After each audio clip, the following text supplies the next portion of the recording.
Brahman is a living entity. Brahman is energy. It's a generic term. But in this particular instance, Krishna is calling living entity as Brahman. Matter is inert. Living entity is conscious. Action pertaining to the development of material bodies. So as long as we are engaged in karma, we will continue to get material bodies.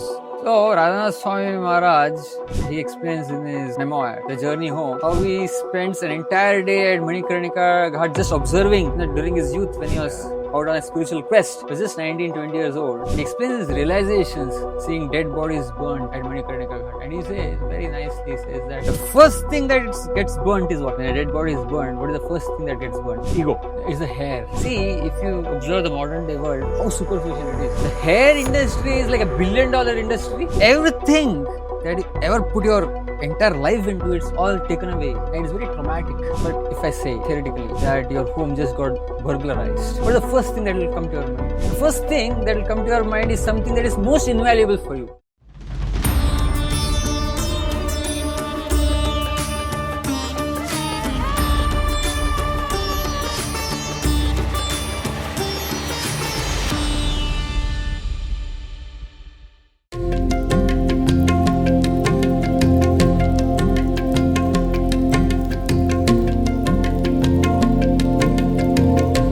Pranam Prabhuji.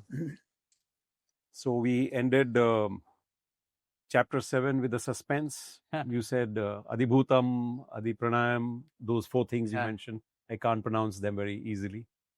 But the last one of that was about death. Yes. Isn't it? Yes. So I think this is the first time in all of these so-called, in my mind at least, positivity, we come across the death part of it also. So probably the 8th chapter touches upon death in some way or the other, I guess, really. Yeah. So over to you. Yes.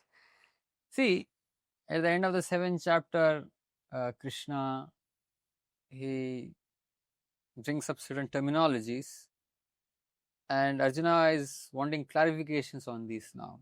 So it starts with Kim Tad Brahma, Kim Adhyaatama. Kim Tad Brahma, what is Brahman? What is Adhyaatama? Kim Karma Purushottama, what is Karma? What is Adhibhuta? What is Adhidaiva? And then in the 2nd verse he asks, what is Adhiyagya? And Prana Kale Chakatam. How can one know you at the time of death? Death point comes up here. So in response to Arjuna's queries, Krishna starts answering. The indestructible transcendental living entity is called Brahman. Correct? And his eternal nature is called Adhyaatama. The eternal nature of the living entity is called Adhyaatama. Action pertaining to the development of material body. No, sorry, I couldn't get the distinction between the first two, really. The Brahman and the Adhyatama. Brahman is a living entity. Okay. The Atma. Okay. Brahman. See, again, depending upon context, Brahman can refer to matter also. Brahman can refer to... Because it's part of the whole, really. Brahman is energy. It's a generic term. But in this particular instance, Krishna is calling living entity as Brahman. Okay. The living entity is called Brahman, and his nature is Adhyatama. The nature of the eternal living entity is Adhyatama. The consciousness. Right? Matter is inert. Living entity is conscious. So that consciousness, the conscious nature of the living entity is called Adhyatama. Action pertaining to the development of material bodies is called karma. You're understanding? So as long as we are engaged in karma, we will continue to get material bodies. And then the physical nature. Oh, best of the embodied beings, he is telling Arjuna, the physical nature which is constantly changing is called Adhibhuta. The material manifestation which is constantly changing. That is called Adhibhuta. I think you had asked this question last time. Yeah. And the universal form of the Lord, which includes all the demigods, like those of the sun and the moon, is called Adhidaiva. That is understandable. And I, the Supreme Lord, represented as a super soul, the Paramatma in the heart of every embodied being, am called Adhiyagnya. Adhiyagnya, the Lord of Sacrifice. And then he is going to come to the Prayana Kala thing now, the time of death. And then he says, Antakale cha mameva Smaran muktva kalevaram japrayadi samadbhavam yati nastitra samshaya. Antakali, at the last moment of life.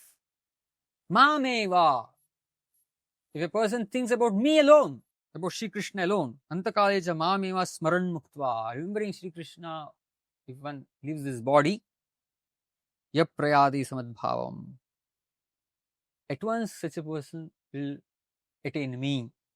Yaprayadi Samadbhavam Yati Nastyata Samshaya. There is no doubt about it.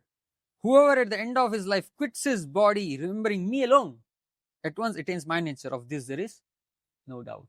I see. And then he says, he is giving specifically at the time of death, if you remember me, you will come to me. And now he is giving a more generic principle of what determines your next life. Mm-hmm. In verse number 6. Yam yam vapi smaran bhavam tajatyante kalevaram tam tamevaiti kaunteya sada tad bhava bhavitaha. Whatever state of being one remembers when he quits his body, O son of Kunti, that state he will attain without fail. Your thoughts, your consciousness at the time of death determines your next life. If you remember, in one of the previous sessions, we had discussed The deer and the doe. Yes. I forget the king's name. King Bharat. Bharat. Yes, you're right. You're right. He remembers a doe at the time of death and he becomes a deer in his next life. Correct. See, in Vashamshi Jiranani Yathavihaya Navani Granati Naroparani. If you remember in the second chapter, we had discussed about how, taking on different bodies is like wearing different clothes. Correct. Yes. First part of chapter 2. Yeah. So when old clothes become worn out, you remove it and you put on new clothes, fresh ones. That's how. The soul, for the soul, the material body is like a cloth. Once the material body becomes old and worn out, the soul has to change the body and get a new fresh body. Now, when your clothes get worn out or when they become old and you have to buy a new shirt, for example, where did you buy it from? You remember? No. My son bought it. So I don't know really in any case. So anyway, if you have to buy a shirt, you go to a mall in today's world. You go to a mall. Yeah. And what determines which shirt you will buy? 2 factors. Depends upon your choice. What do you like? And second is? What is on display? What is available? Price. Price. Okay. So there is one thing is price, and there is what you like. Mm-hmm. If somebody like me who has no money, you can get whatever you want. But someone like me, if I go there and if I say I want this, if you remember, we had gone to that expensive mall in Parel somewhere. So I don't know, nowadays though, it's like in thousands and all, right? Anyway. So a person might like a shirt, but may not be able to afford it. Mm-hmm. So similarly, I see. That's the analogy. That's the analogy. Even when it comes to transmigration of the soul, 2 factors are taken into consideration. What do you want to be and what is available to you. What you want to be and what karma is. Karma do you have? Yeah. Do you have the karma for it? Correct. These 2 things have to be taken into consideration, and material energy is very expert in giving you the right next clause, putting both of these 2 things together. Correct. Your choice, your thoughts, and also your ichha, your desire, and your karma. These are put together and then you are given the next body. So, our thoughts at the time of death determine our next birth. This is a very, very, very significant point here. What is death? We need to understand that. What is death? See, in this world, if you lose your mobile, it will upset you, right? I lost it. If you lose a relative, that is also very disturbing. People, a lot of times, they go into depression when a close relative of theirs dies. When you lose any object or any person around us, it has a profound effect on us. Even one small thing or one person. But when it comes to death, what is death? Death means everything that we ever owned and every relationship that we ever developed in our entire life will all be lost in one go. So it's a very traumatic experience. Extremely traumatic, because even losing one thing or one person can be very traumatic for a person. What to speak of losing everything Permanently. in one shot? It's very heavy. And forever. And forever. And that is why the Garuda Puran, it describes the pain of death as equal to the biting of 40,000 scorpions simultaneously. Mhm. It's psychological pain more, because it's horror. You don't know where you're going, number one. And on top, you're losing everything that you ever worked for in your entire life. See, you're from Varanasi, and there is this Manikarnika Ghat. Manikarnika. Constantly people are...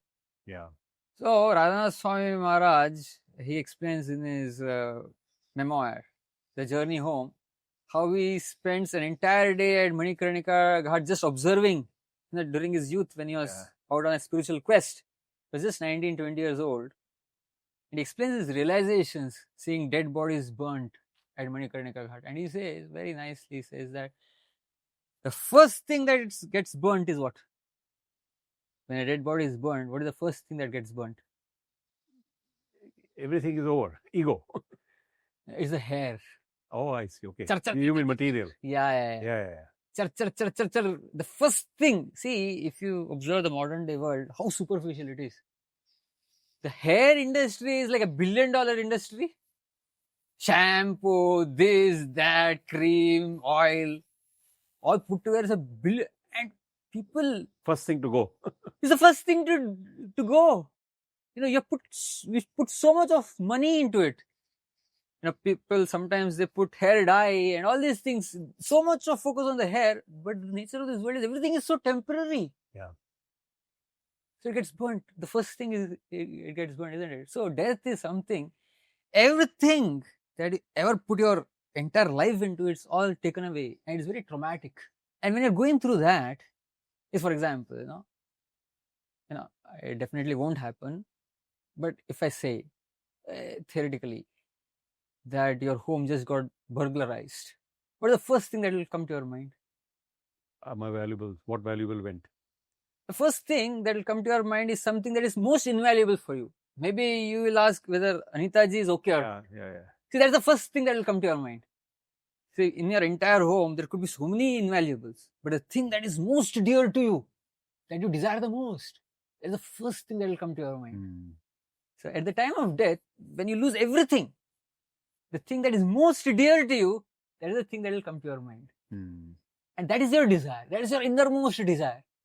And material nature will make sure that that desire is fulfilled, keeping in mind your karma also. I see. It will balance the two. For example, I'll give you a very relatable example. We're all from Bombay, right? In Bombay, real estate is skyrocketing. And which are the expensive real estate in South Bombay? Everything. But especially, higher up you go, the prices keep going, right? Yeah. Say Zana building. Yeah. Top floor, Zana building. Top floor, I heard it has gone for some... Whatever. 2.7 lakh per square... Something square, like that. Yeah. Square foot. 2.7 lakhs. That's crazy. So, from the top floor, you can see a beautiful view of the sea. See, the money is for the view. That's what I've heard. I don't know. The money is for the view. So you get a beautiful view of the sea, and from top, everything looks very beautiful. If you come down, it'll see all kachara and all. But from the top, it all looks very beautiful. And the money, and why do people shell out so much of money to get that view? Suppose, if a person is occupying one of those top floors, at the time of death, he is so attached. Oh, I'll lose this view. And then he dies. But that fellow may not have the karma to have a human birth once again. I see. The person has a desire for the view, but doesn't have the karma to get a human birth again. So how will material nature fulfill his desire? What body will get in the next life? Maybe something in the sea, some fish or something like that. Maybe a bird flying in the air, right? Maybe a bird flying in the air. We'll get that view of the sea. Got it, yes. See, this is how material nature, it kind of balances the things. So these are the two factors. So Krishna is telling here very simply Antakale cha mameva smaran mukta kalevaram. If you remember Krishna, if you remember God at the time of death, then you'll go back to God. That means you're done with all material desires. But let's say, and that's the confusion. So if I remember God at the end of at the time of death, all my karma is forgotten? Positive or negative is forgotten? See, the point here is, first of all, you can't think about God unless you are on that level. That's the whole point here. Unless you are freed from all material desires. That means you have to already be at that level to remember God at the time of death. Yeah. Really. Yes. See, remembrance of God doesn't happen automatically. See, we can remember Sri Krishna or God. If we are attached to Sri Krishna more than anything in this world, that means we are done with all the material desires of this world. We have developed a level of selflessness wherein we don't want anything for our own selfish enjoyment. Then we are able to remember Krishna or God at the time of death. Now, your question regarding, that person's karma, wo sab maaf ho jayega kya? See, it's a very important and a very nice question that I've asked here. So the point here is, why does the law of karma exist in the first place? It exists for people who are wanting something from this world. If you want something from this world, you have to pay for it. And that's what the law of karma is all about. You gain piety, you can spend that piety and enjoy. If you don't gain piety by doing good deeds, you'll have to suffer. So you have to work hard towards gaining material enjoyment. But a person who is not interested in material enjoyment at all, for such a person, the law of karma is irrelevant. See, the law of karma, ultimately the purpose of law of karma is what? Through trying to enjoy materially, then ultimately you come to a conclusion that material enjoyment doesn't really satisfy the soul. And then you think in terms of going beyond material enjoyment and trying to experience spiritual happiness. That is the purpose Correct. of the entire system. Karma, etc., etc., etc. A person who has already become freed from material desires, the law of karma is irrelevant for such a person. At that time. But let me give you an example. Let's say I'm Ravan. For 50 years of my life, I've done negative karma, negative karma, negative karma. And for the last 5 years, I am selfless, no selfish desires. I'm fully on Krishna, God, Supreme. So what I did for 50 years gets wiped off because towards the end, I was selfless and was thinking only of God. That's the key one. Yeah. See, there are two ways of going about understanding this. Number one point is, usually it's very difficult to make a sudden transition like that. Suppose if you are able to do it, then yes. Oh, yes. So that's the key one. Yeah, it will all be gone. Your 40 years of karma will be finished. It's like, So that's what he's probably saying in that previous previous verse. That if at the time of death you're thinking only of me, then you'll get liberated. That's true, but we need to practice to be able to reach that point. Yes, of course. Yes, yes. But suppose a person, the example that you gave, in the last 5 years, a person totally surrenders to God, turns towards God, rectifies ways, becomes selfless, everything. Then 100%. See, the point here is, you will be punished for your bad karma because for rectification. So that, you'll become ultimately freed from the desire for selfish enjoyment. That's the purpose of punishment here. If you already reach that platform, that punishment is redundant. Correct. Oh, yeah. That's another way to look at it. Yes. That punishment is redundant. Yeah. You already become a good boy. You already become a good person now. So the purpose of punishment is for rectification. If you're already rectified. But the definition of good boy is not good in terms of deeds, good in terms of supreme. Good in terms of selflessness. Yeah. And putting God in the center. Only by putting God in the center can a person be totally selfless, actually. Because I give this example often, right? I gave this example last time also, I believe. That, Putin, he's selfless from the perspective of Russia. He wants to do good for Russia. But in the process, he is causing problem for Ukraine. Correct. But when you put God in the center, then what happens is you will be forced to be good to everybody. Correct. Because everybody is a part and parcel of God. Yeah. So the complete level of selflessness comes only when you put God in the center. Got it. So the whole point here is rectification of the soul. So it is explained. Karmani nirdahati kintu cha bhakti bhajan. As soon as you surrender to Krishna, your karma is finished, totally gone, because you have reached the highest level of rectification already. So that's what Krishna is telling. And then yam yam vapi smaran bhavam, whatever state of being one remembers when he quits his body, or son of Kunti, that state he'll attain without fail. He explains that. And then he says, Tasma sarveshu kaleshu ma manusmara yudhyacha mayarpita mano buddhir mame vaishya samshaya.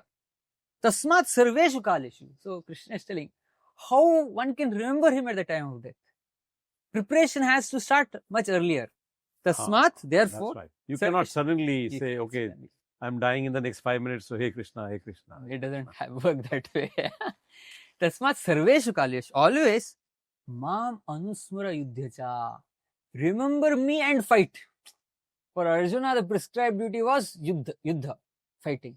So Krishna is telling, remember me and fight. Practice doing your prescribed duty while simultaneously remembering Krishna.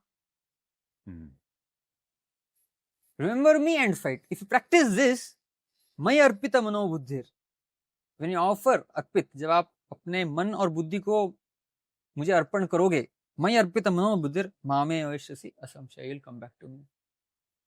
So the practice has to start much earlier. So that is why the practice here is generally the easiest way, Kalautad Hari Kirtanat. In the best way of remembering Krishna in Kali Yuga is through the chanting of the Hare Krishna Mahamantra. So it is recommended that we chant Hare Krishna in the morning and then we go to office and do our prescribed duties. So if the more we are focused in our remembrance of Sri Krishna through mantra meditation in the morning, the more we'll be able to remember Krishna or God during the rest of the day while we are engaged. Doing your work, really. Yeah, when we are engaged in prescribed duties. Abhyasa yoga yuktena chetasana gamina param purusham divyam yadi parthanu chintayan. He who meditates on me as the Supreme Personality of Godhead, his mind constantly engaged in remembering me, undeviated from the path, he or Partha is sure to reach me. See, it's very interesting here. Everybody knows theoretically that they are going to die. That is a very strange and special thing, isn't it? Everybody knows they are going to die. And everybody theoretically knows that they have to leave everything behind. They understand it, but do they really understand it? That is a big question. You hope that it is not tomorrow, that's all.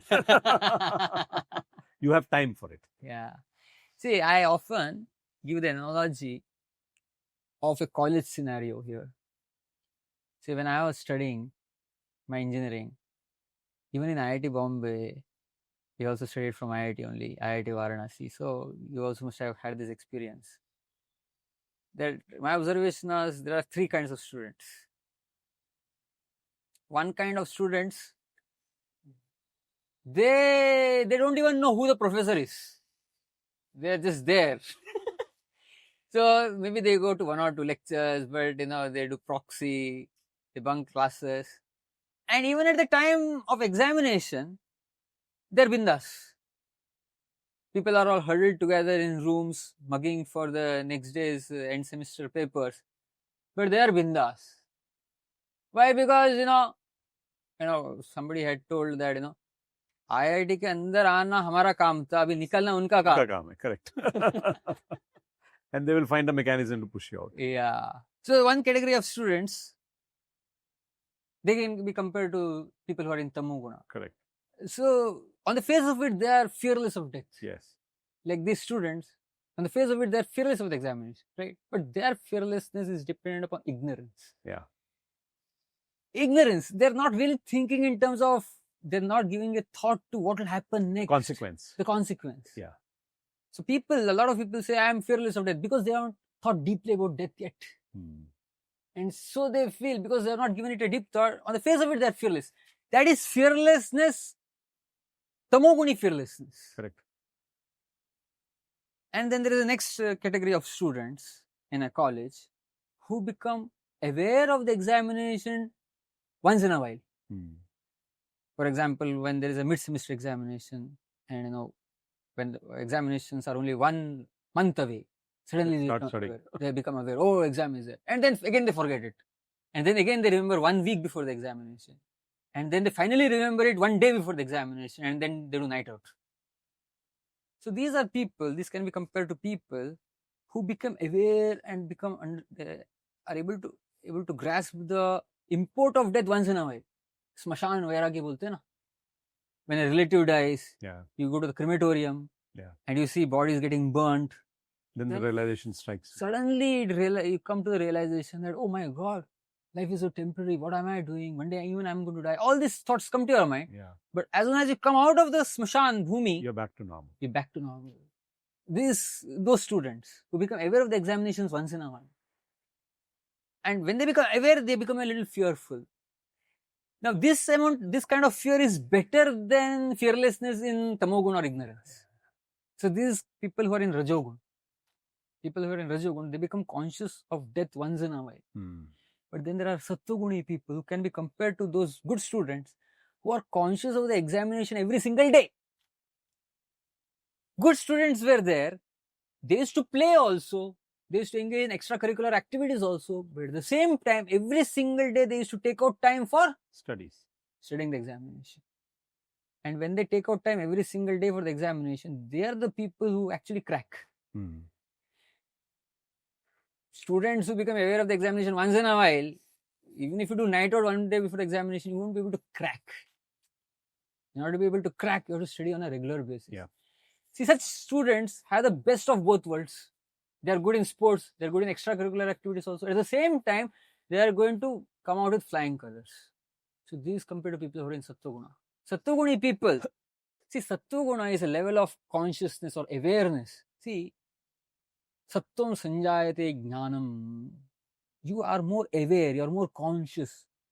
That naturally comes to a person who is in Sattva-guna. Sattva-guna is a state of consciousness.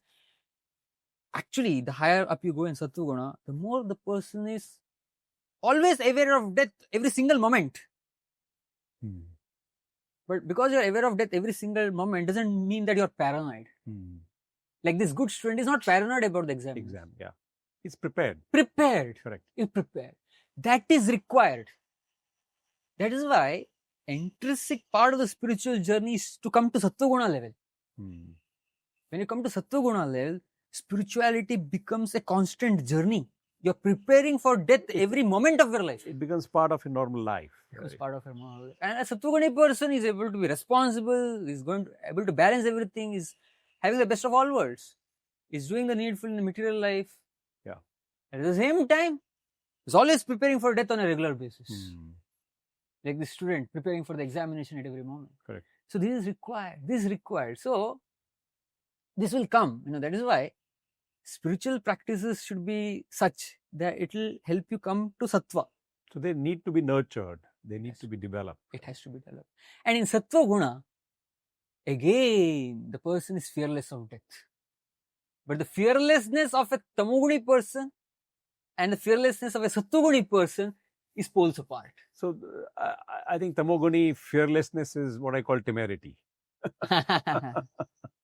So that fellow... Bravado. Yeah, it's bravado. So, sattva-guni persons, that is the kind of fearlessness that is desired. So a person who is well prepared for the examination is looking forward for the examination. Similarly, sattva-guni person is looking forward to death. Now, of course, Sripad Ramanujacharya, one of the prominent acharyas in the Sri Vaishnava Sampradaya from South India, he is like on the Shuddha Sattva platform without any tinge of Rajas or Tamas. So when he was on his deathbed, he lived for 125 years. Oh, I see. His disciples were surrounding him and they were all crying. Ramanujacharya said, "Why are you crying? I should be crying for you. Because I know where I am going. Correct. I am going to Vaikuntha and I am going to be leading a blissful life. And you are, you're going to remain in this material world to suffer. I should be crying for you. Why are you crying for me?" So this is die before you die. The goal of life should be death is no longer a mystery. Correct. You are able to understand what is in store for you after death. That's the death of a yogi as against the death of a bhogi. Oh. And that's what Krishna is trying to tell us here. See, that is why the topic of death is such a powerful thing. See, Chanakya Pandit, he said that if you want to enjoy material existence, you have to lead your life as if there is no death. And that's how most people in this world lead their life. But if you want to take up spiritual life, the consciousness should be that today could be my last day. Last day. And then you can develop your. But to develop that consciousness, you need that Sattva-guna also. Correct. So this chanting of Hare Krishna, on one level, it helps you remember Krishna, practice remembering Krishna, and on another level, it also helps you develop Sattva-guna, which will increase your awareness of death. So that is why it's very powerful and important. So then Krishna, he explains. So in text number 10, Krishna says, Prayanakale manasachalena bhaktya yukto yoga balena chaiva. So he's emphasizing the importance of practice of yoga on a regular basis to be able to remember Krishna at the time of death in these particular verses. One who at the time of death fixes his life hair between the eyebrows and by the strength of yoga with an undeviating mind engages himself in remembering the Supreme Lord in full devotion will certainly attain to the Supreme Personality of Godhead. So these group of verses are technically called Yoga Mishra Bhakti. So obviously Bhakti is required here. Bhaktya yukto yoga balena cheva. But at the same time, yoga bala is also required. You need to have practiced it. I see. During your lifetime. So you need devotion plus practice, both. Right? Practice of Ashtanga yoga is mentioned here. And then he says, persons who are learned in the Vedas, who utter Omkar and who are great seers in a renounced order enter into Brahman. Desiring such perfection, one practices celibacy. I shall now briefly explain to you this process by which one may attain salvation. Then he explains about closing all the doors of the senses and fixing the mind on the heart and the life where at the top of the head when established himself in yoga. And then one should remember the Supreme Lord in this way. Om iti ekaksharam brahma vyaharan mam anusmaran yaprayadi tejandeham sayadi paramam gati. After being situated in this yoga practice and vibrating the sacred syllable Om, the supreme combination of letters, if one thinks of the Supreme Personality of Godhead and quits his body, he'll certainly reach the spiritual planets. So Krishna is giving the yoga mantra, the yoga Mishra Bhakti. Bhaktya yukto, it's mentioned, but at the same time, practice of yoga is also required. Now, the question will arise that most of us in the modern day world haven't practiced this kind of severe Ashtanga yoga. See, it also comes with a particular lifestyle.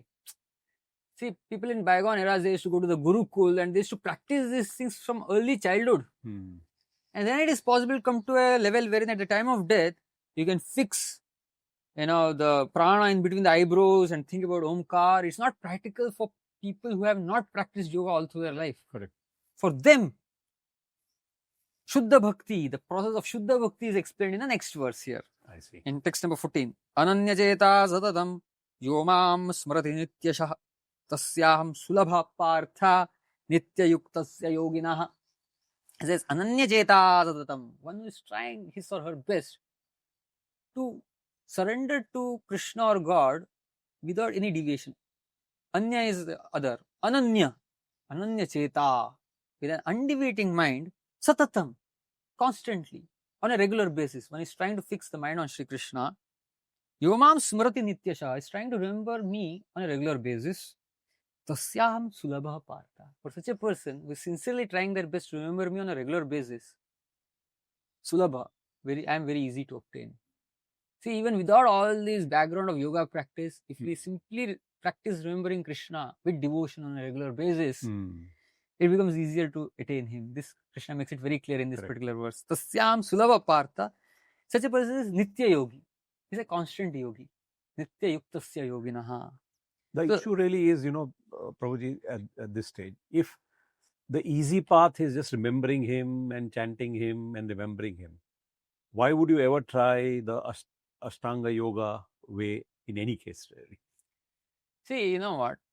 At one level, it look as if Bhakti yoga is easy and Ashtanga yoga is a tougher path. But actually, if you think about it, the Ashtanga yoga system is aimed at controlling the mind. It's aimed at taming the mind, Ashtanga yoga system. And the Bhakti yoga system is about taming the ego. And ego is much more difficult to subdue than to subdue the mind also. So actually, on a deeper level, Bhakti yoga is much more difficult. See, for the ego to surrender is very difficult. Give up for someone, yeah. It's very difficult. See, that ahankar is there. Now, how can I bow down to somebody? If somebody is able to bow down to God, such a person is the biggest yogi. Such a person is greater than Ashtanga yogi also, because to subdue the ego is very difficult for people. See, you invite people for a Bhakti yoga seminar vis-a-vis a seminar for Ashtanga yoga. Much more men especially will turn up for a Ashtanga yoga seminar. I see. They will Bhakti yoga, it's not for us. Ego is very powerful. Very powerful. So Bhakti yoga is not so easy actually. But actually in that paragraph or that verse, he's made it seem very easy. Actually it is easy. Once you have swallowed your ego, it's easy. But that's the difficult part though. Correct. So anyway, Brahma Bhuvana Loka. Then Krishna says, after attaining me, what's the benefit of attaining Krishna? He explains. After attaining me, the great souls or yogis in devotion never return to this temporary world, which is full of miseries, because they have attained the highest perfection. So Krishna is saying that this world is a temporary place full of miseries. And by remembering me at the time of death, you will be able to come out of this. So why do you want to keep coming to this world again, which is temporary in every way? And then he goes on to explain in the next set of verses how even Brahma's life is temporary. Oh, I see. Back to what we discussed earlier, really. Yeah. See, even Brahma Bhuvana Loka, Punaravrati Arjuna. From Brahma to an insignificant ant, everybody's life in this material world is temporary. See, generally the human tendency is to grass is greener on the other side. So you feel that life, I'm having a Tough time. but So if that I ant is very good. What a life. What a life. And maybe, if I get some money, it will be much better. But Krishna has made it very clear that in the material world, forget it. Everybody's life is temporary, and if it is temporary, it is going to be miserable also. That connection between temporariness and misery, that we explained in previous classes. So in this way, he explains, by human calculation, 1,000 ages taken together form the duration of Brahma's one day, and such also is the duration of his night. That we discussed. At the beginning of Brahma's day, all living entities become manifest from the unmanifest state, and thereafter, when the night falls, they are merged into the unmanifest again. Again and again, when Brahma's day arrives, all living entities come into being, and with the arrival of Brahma's night, they are helplessly annihilated. Krishna is just highlighting the temporariness of this world. Everything comes to an end. Yet there is another unmanifested nature.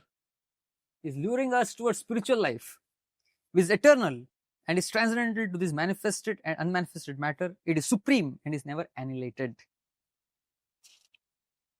Avyakto akshara iti yuktas tammaho paramam gatim yam prapya na nivartante tadhama paramam mama. Explaining about his supreme abode. That which is the Vedantists describe as unmanifest and infallible. That which is known as the supreme destination. That place from which, having attained, one never returns. That is my supreme abode. Okay. Anyway. Purushasya parapartha bhaktya labhyastvananya. One can attain that abode of the Supreme Lord through bhaktya. Through bhakti is ananya, undeviating bhakti. And then he says, and then he speaks about different times of the day.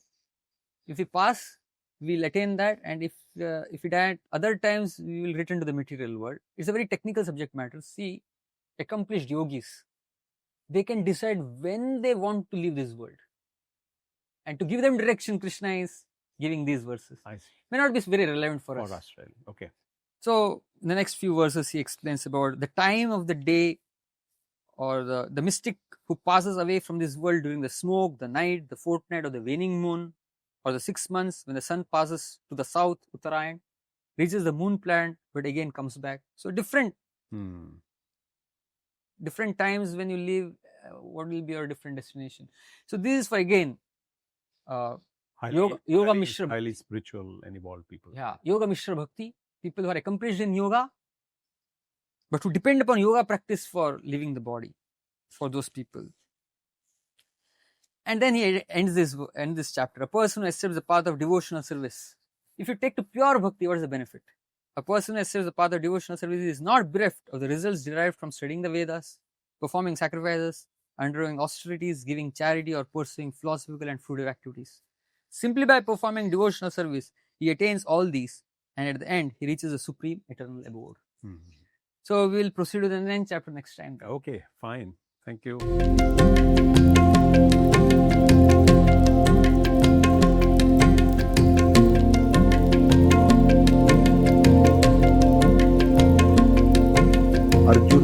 asks a complex set of questions from Krishna. What is Brahman, the indestructible, transcendental living entity? What is Adhyaatama, the eternal nature or consciousness? What is karma, fruitive activities? Or what are demigods? Or who is the Lord of sacrifice? And so on. And then the most important question: what should one do at the time of death? Krishna replies that a person who thinks of me alone at the time of death undoubtedly attains me. Two key parameters determine your next life. Firstly, what you are thinking about and conscious about at the time of death, and secondly, your karma during the current life. If you only remember God at the time of death, then only will you go back to God. But preparation for this has to start much earlier. We cannot just think about God at the time of death unless we have been free from material desires and needs and have practiced devotion to God over a period of time. Krishna advises that we need to practice and perform our specified duties while offering our mind and intellect to God at the same time. Fearlessness can be due to ignorance, as in tamogun, or due to part consciousness, as in rajogun. It is only a satogun person who is fearless of death because he is always prepared for it. Understandably, spiritual practice has to be nurtured and developed to face death fearlessly. For being fearless, you need yoga bal, that is, need to practice Ashtanga Yoga, and you need bhakti or devotion.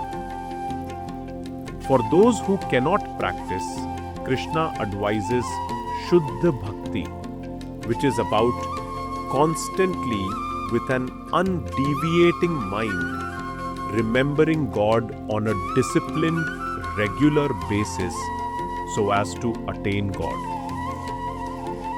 While Bhakti Yoga seems easy, it is indeed difficult because it involves taming the ego, something that is far more difficult than taming the mind as required in Ashtanga Yoga.